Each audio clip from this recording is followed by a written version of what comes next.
It is a beautiful night.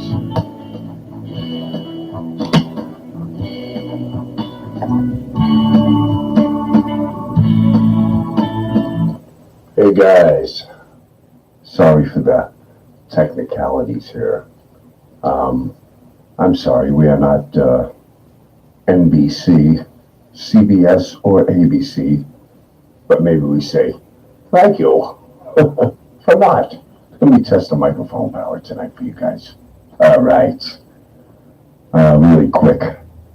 Summer is here, 6/24/2019. Beautiful weather. We're hopefully falling into a pattern that is forgiving for us New Englanders.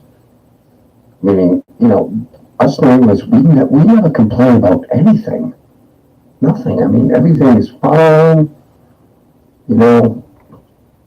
We just accept everything as it comes. Right. That's why we have 4 friggin' tough sports teams. So the Celtics, the Bruins, did not come through for you. So sorry. But again, I can name 5 cities right now that would love winning sports towns. Do you want them? Do you want 5 cities right now that would want and welcome a 500 team, a competitive team? You guys want them? Cincinnati, Ohio. Pittsburgh, Pennsylvania.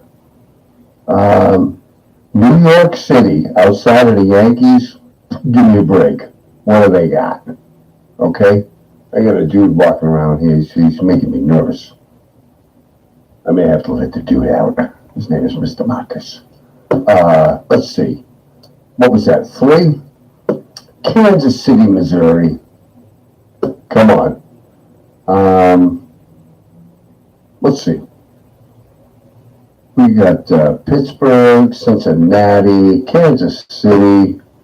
I'm going to stretch and say Los Angeles, right?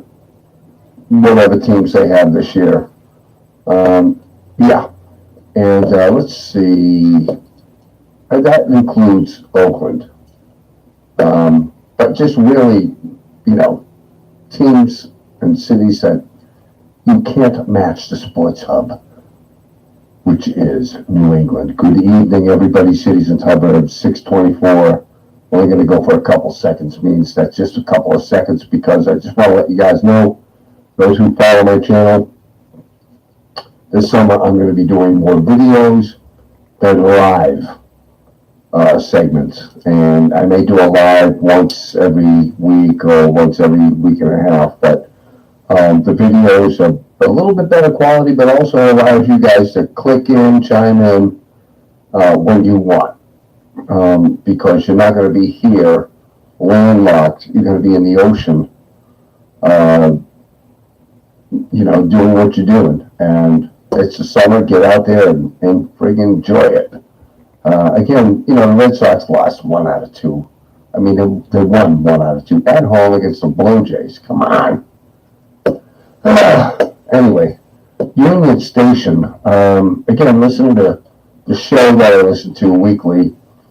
Has the city manager on it every Monday, and there's some but every time I turn on this show, I don't know if it's just timing, but we talk about demolition. Well, when we demolish that, when we demolish this,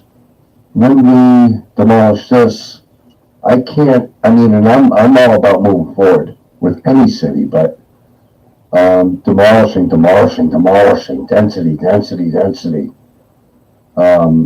I was listening today about, we did away in 1994 with rent control, and I remember that. particularly around the Boston area. And there are some pros and cons against rent control. I get it. But that's a clash between the city and the host city that a lot of landlords live.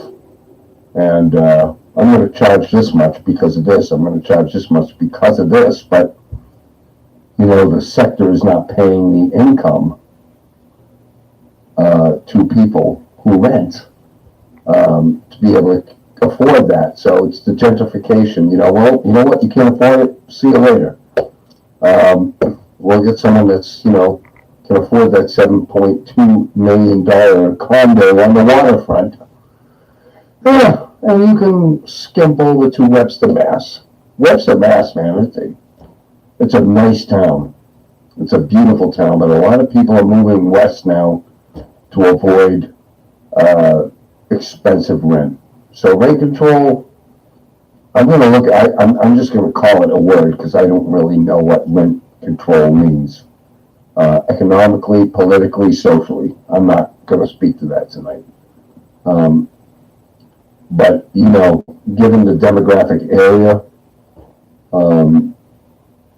of where people live, should it be okay just to say, hey, we need to lock this area in, into a certain, this is what they can afford to pay.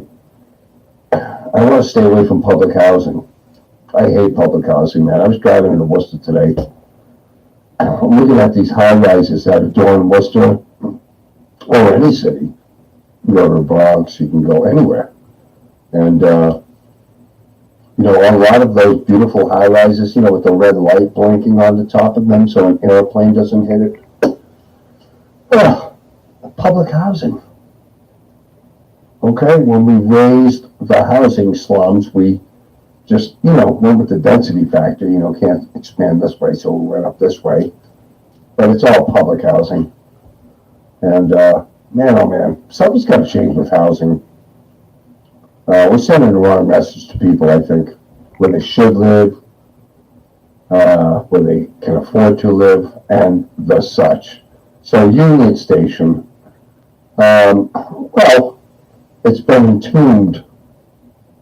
It's been entombed for the last, and I really hadn't thought about it until I drove by it tonight, and I'm like, this thing's wrapped up. Okay, it's like entombed, mummized, whatever you want to say. Looks like a mummy. And it's got all these features now. I'm going to have to let this guy out. There you go, Bubba. There you go. I let the guy out. Sorry, guys. That's Mr. Marcus. He said, Papa, I totally refuse to listen to the truths that you are spitting out of your orifice, which contains some lips and teeth. Hey, it's just a delivery system, okay? You want some coffee or what? Anyway, how about those Yankees? But yeah, Union Station has been leaking, and I knew they did this cheap, 1994. The city's going back and looking at the original developer. That's why it's all in tune. Paint was peeling, this and that, and it sounds like it was cosmetically, satisfied. Met code, cosmetically satisfied, and we're finding out that, there's some, sorry, but there's some, other problems going on. And those developers, previous owner, they're gone. The city's trying to find out, the original owners and what they knew and what they didn't know. But it is what it is. It's leaking. It's ugly. It does not come at a time. The Union Station is being held hostage right now. Okay, it's in the Witness Protection Program.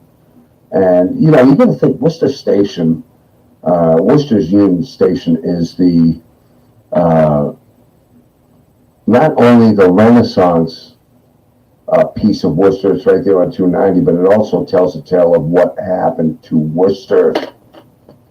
And let me just tell you that it was built at its current location in 1911, closed to passenger transport in 1974. After that, we just let it sit around and rot like a friggin' tomato in the sun. Yeah, but now all of a sudden, all these beautiful things are going on. Anyway, and also too, I wanted to talk tonight a little bit about, the Guardian, the BBC, being moved to the 4-day work week, which that's nice. I get it. The 4-day work week, which is being adopted in several countries in Europe, obviously the BBC. I am my job at 4 o'clock. I'm in London, if you will, or Manchester, or those are really the only two cities I know, and I've never been, but I think they have great sports teams. In the football. But yeah, I was watching some video tonight about some dude who's working, and he said in like 3 hours I'm gonna begin my weekend, and it was Thursday, and he's probably getting out at 4 or 5 o'clock, and that's fine, but it's productivity. What a nation needs as far as productivity, what you need as far as productivity, how often you have to work, and what is a signed into law work week. Here we say, Henry Ford established a 40-hour work week, and hey man, that was actually not bad at the time. You were at least guaranteed hours, and everybody was guaranteed the same pay. Can you get today the same production 4 days a week versus 5 days a week? I don't have to drive. I can reduce my carbon footprint, if you will. I don't have to get in and waste gas.